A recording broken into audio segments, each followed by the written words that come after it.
70% do que eles foram condenados, eu já fico satisfeito. Deveriam ficar até o resto da vida, né? Até o final. Lamentável. Olha, algumas regiões do Brasil ficam agora com a sua programação local. Você que está em Curitiba, você fica na companhia do Paulo Gomes. Salvador, quem assume a partir de agora é Adelson Carvalho. E aos amigos de Natal, agora é com Ciro Robson, o Papinha. Eu sigo para São Paulo, Manaus e algumas regiões do país. Tenham todos uma ótima noite. Roda a vinheta aqui.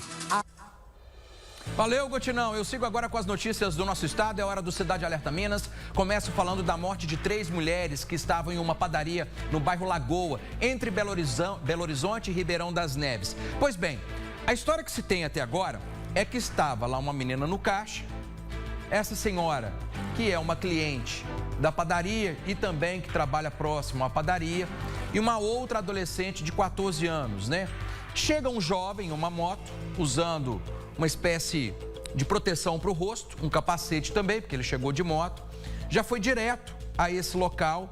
Houve supostamente uma discussão com quem estava no caixa e depois o primeiro disparo. Provavelmente essa senhora, vendo a situação, tentou intervir, também foi atingida, e a adolescente de 14 anos. Nessa história toda, tinha mais uma pessoa na padaria, que é uma jovem de 19 anos. A de 19 é a irmã da de 14.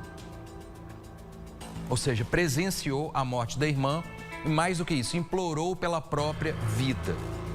Agora, o que aconteceu de fato? Porque a primeira história que aparece desse caso, é que esse jovem foi até essa padaria porque a adolescente que estava no caixa seria a namorada dele. É uma versão, tá, gente, que está sendo contada, e já há uma contestação em relação a isso. Então, assim, poderia ser o jovem namorado dessa jovem que estava no caixa. Mas você já vai ver comigo já também que a mãe diz que jamais poderia ser esse menino que foi apontado, que também é adolescente, porque no momento ele estava em casa, ao lado dela, inclusive com a presença de outras pessoas. Então, assim, impossível de ser ele nessa cena. O certo é que quem chega lá não chega para, aparentemente, para cometer um crime, seria um assalto, por exemplo, sabe? Porque há uma conversa ali, é como se houvesse uma aproximação em relação à jovem de 16 anos que estava no caixa.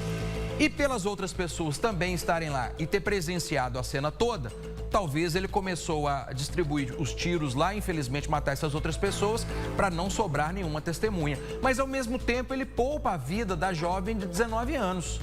Seria até então a única pessoa que poderia de alguma forma reconhecer quem estava lá para matar, ou para apontar alguma característica, se ela não reconhecer, de quem seria esse homem. E aí vem a percepção dela, o que foi conversado, como ele chegou, o que ele falou, o que ele disse, porque provavelmente ter visto quem foi, eu acredito que não. Primeiro que não tem a câmera lá no estabelecimento. Até tem, mas como está em reforma a padaria, a câmera não estava funcionando. Então, se ele chega com o rosto